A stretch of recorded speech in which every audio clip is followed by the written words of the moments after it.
I wore these shoes my first day of daycare. I was really looking forward to going to school. After the first day, I didn't want to go back because the teacher touched me in a way I didn't like. These were the shoes I wore when my daddy got mad and shook me.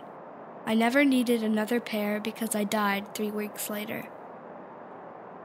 My sister and I were wearing these shoes while Mom made meth in our kitchen.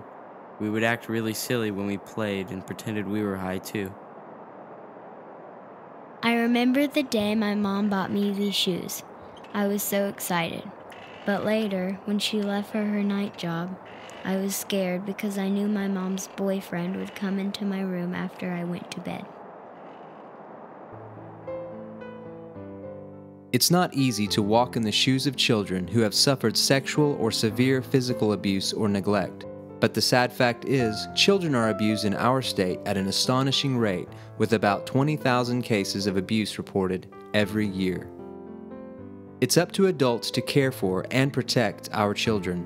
A child's safety is an adult's responsibility, and there are steps that every adult can and should take to prevent and stop abuse. Start by learning the signs of sexual and severe physical abuse and neglect.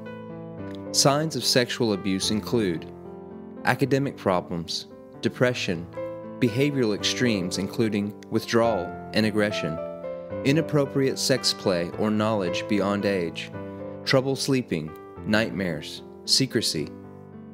Signs of severe physical abuse and neglect include discomfort with physical contact, arriving at school early and staying late to avoid going home, behavioral extremes, frequent absences or tardies, unexplained injuries, stealing, begging for, or hoarding food.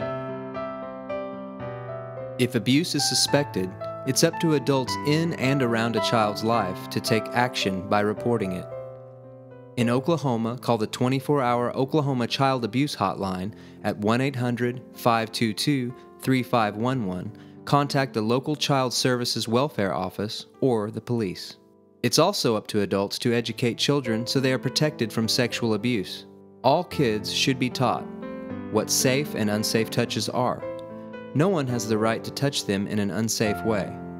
It's okay to say no. It's okay to walk away. How to run and yell for help. To tell a trusted adult if someone tries to hurt them. To never keep secrets. This is what all adults can and should do to ensure that the steps of every kid are lighthearted and carefree. But there is a team of adults in our community who take protecting kids a step further. These adults work as a team to respond to allegations of child sexual and severe physical abuse and neglect, and as a team do everything they can to keep children from suffering further trauma. The Mary Abbott Children's House brings professionals together in a safe, comfortable, child-friendly location to investigate reported abuse.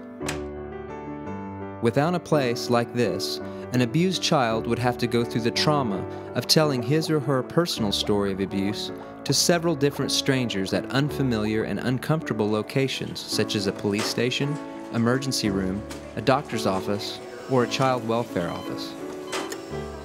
Because of the Mary Abbott Children's House, kids who have already been traumatized only have to relate this painful experience one time to one professional. The children that we speak with carry a burden that is far too big for a child to bear. They have been lied to, forced to keep secrets, betrayed on multiple levels. Ultimately, they have had their voices stripped away from them along with their humanity. And so when they come to the Abbott House, they're given an opportunity to speak with somebody who passes no judgment, somebody who gives them the freedom to express themselves in a comfortable setting.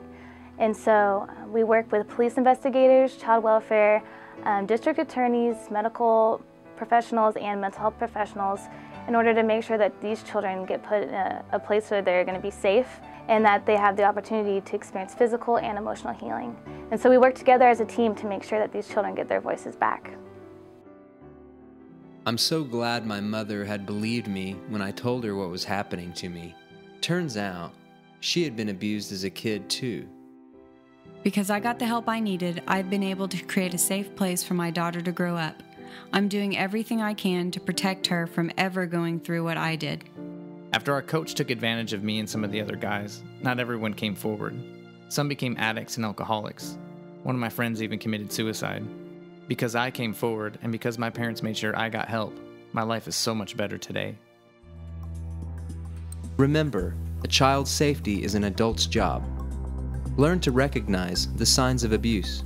Know when, how, and to whom you should report abuse. Take action even if it's a child you don't know well. You can also support the Mary Abbott Children's House with financial gifts, in-kind donations, and by helping to educate others.